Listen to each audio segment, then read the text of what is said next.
The Mitten.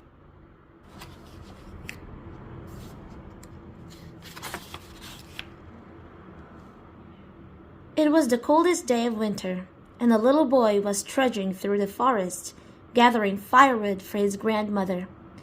"Bring back all you can find," the old woman had said as she sat knitting a pair of mittens. "The north wind blows cold, and we must have a good fire to keep us warm."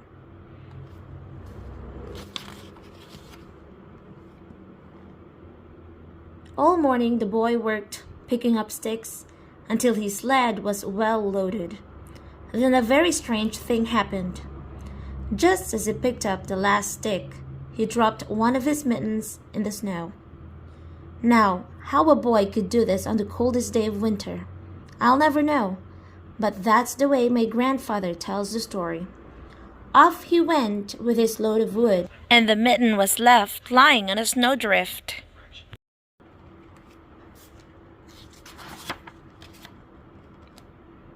As soon as he was out of sight, a little mouse came scurrying through the woods. She was very cold, and when she spied the little boy's mitten with its feathery fur cuff, she popped right in to get warm. It was just the right size for a tiny mouse.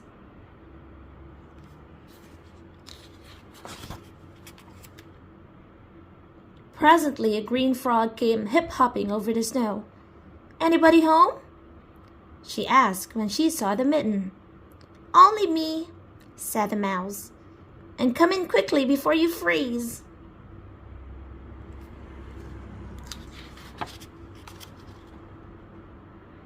They had no sooner settled themselves snugly in the red wool lining when an owl flew down. "May I join you in that lovely mitten?" he asked.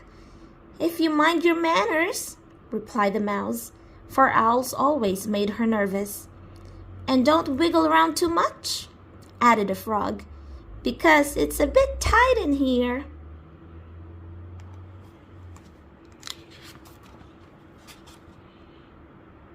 It wasn't long before a rabbit came down the forest path. "Is there room for me in that nice warm mitten?" asked the rabbit. "It's awfully cold out here." "Not much space left," said the mouse, and the frog, and the owl. "But come in. We'll see what we can do."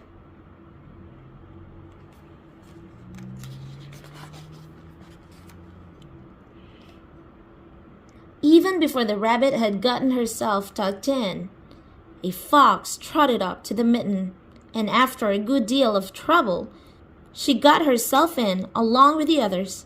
The mouse was beginning to think maybe she shouldn't have been so generous, but with the bitter wind outside, what else could she do?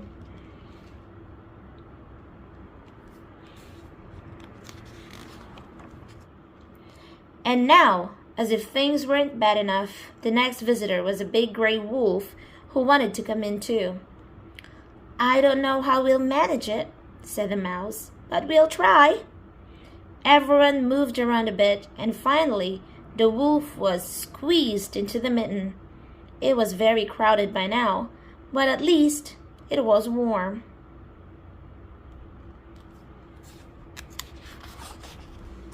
Things had just gotten arranged nicely when the animals heard a great snorting. It was a wild boar, and he was very anxious to get in out of the wind. "Oh dear," cried the mouse, for the mitten was already beginning to stretch a little. "We just don't have any more room." "I'll be very careful," said the boar.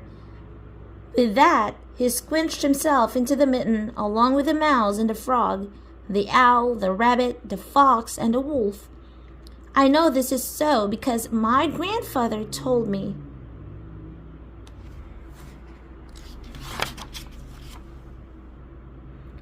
But the worst was yet to come, for who should appear now but a bear? He was very big and very cold. "No room, no room," cried the animals, even before the bear had a chance to speak.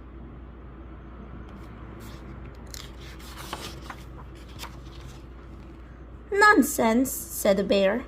"There's always room for one more." And Without so much as a please or thank you, he began crawling into the mitten. He put his paw in first, and the mitten creaked and groaned. He put his other paw in, and one of the seams popped. Then he took a big breath and pushed himself in.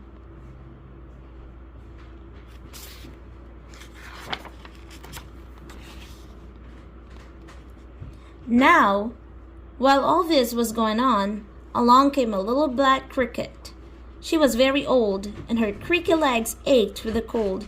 When she saw the mitten, she said to herself, "Now that looks like a nice warm place. I'll just hop over and see if I can squeeze in, too."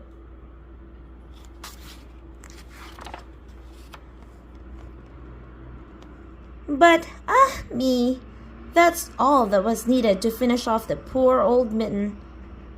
The cricket had no more than put her first scratchy foot inside when, with a rip and a snap, the stitches came apart. The old leather cracked and the soft hard lining split in half, popping all the animals into the snow.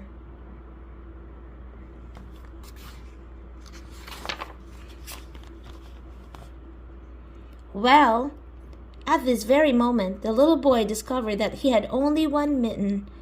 So back he went to see where he might have dropped the other one, but all he could find were the ripped apart pieces. And he thought he saw a little mouse scurrying away with a bit of red wool perched on her head. It looked very much like the lining from the thumb of his missing mitten. "Oh well," said the boy as he snuggled his cold hand inside his coat. "My grandmother will surely have my new mittens finished by now." Then he hurried home, with the north wind nipping at his cheeks.